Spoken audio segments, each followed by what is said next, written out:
दिलीप खोडपे यांनी शरद पवारांची भेट घेतली आहे। मंत्री गिरीश महाजन यांच्या विरोधात ते निवडणूक लढवणार आहेत। मंत्री महाजन यांचा पराभव करणारच असा इशारा खोडपे यांनी दिलाय।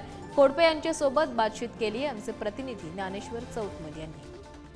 निसर्ग मंगल कार्यालयामध्ये इच्छुकांच्या मुलाखती घेतल्या जातात। शरद पवार स्वतः आहेत। राष्ट्रवादीच्या वेगवेगळ्या इच्छुक उमेदवारांची इथे गर्दी पाहायला मिळते। राज्यातल्या राजकारणात महत्त्वाच्या नेत्यांपैकी गिरीश महाजनांचं नाव असतं। त्यांच्या विरोधात तुम्ही लढणार आहात। एकूण निवडणुकीची अगदी धामधूम सुरू असताना तुम्हाला उमेदवारी मिळण्याची शक्यता वर्तवली जात असताना कसं पाहता या सगळ्या निवडणुकी?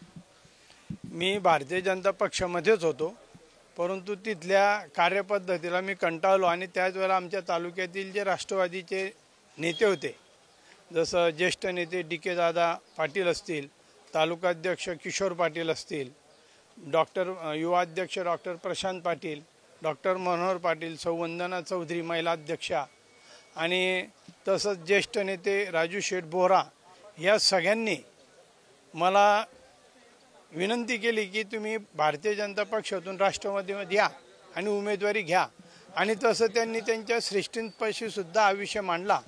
श्रेष्ठींकडून त्यांनी शब्द मिळवला आणि त्यांनी मला सांगितलं की आता तुम्ही प्रवेश घ्यायचा। मी 21 तारखेला प्रवेश घेतला राष्ट्रवादीमध्ये आणि राष्ट्रवादीने उमेदवारी दिली की उमेदवारी लढवायचं ठरवलेलं आहे। कुठल्या अशा गोष्टी वाटतात तुम्हाला की जेणेकरून गिरीश महाजनांचा पराभव होईल असं तुम्हाला वाटतं? कुठल्या गोष्टी म्हणजे सर्वसामान्य जनताही माझ्याबरोबर आहे आणि मी खात्रीपूर्वक सांगेल की त्यांच्यापेक्षा सुद्धा माझा मतदारसंघामध्ये संपर्क जास्त आहे आणि मी जे राष्ट्रवादीचे नेते सांगितले ते आणि सर्व समाज माझ्याबरोबर आहेत। त्या सर्व समाजांशी माझा संपर्क असल्यामुळे मी निश्चित निवडून येईल याची खात्री आहे। कारण की ही निवडणूक जनतेने हातात घेतलेली आहे। जनतेची मागणी की तुम्ही उभे राहा, आम्ही तुमच्या पाठीशी राहू आणि जनतेने निवडणूक हातात घेतली का कोणीही पाडू शकत नाही। व्हिडिओ जर्नलिस्ट संपत मोरे समित, ज्ञानेश्वर चौतमल, पुढारी न्यूज, पुणे।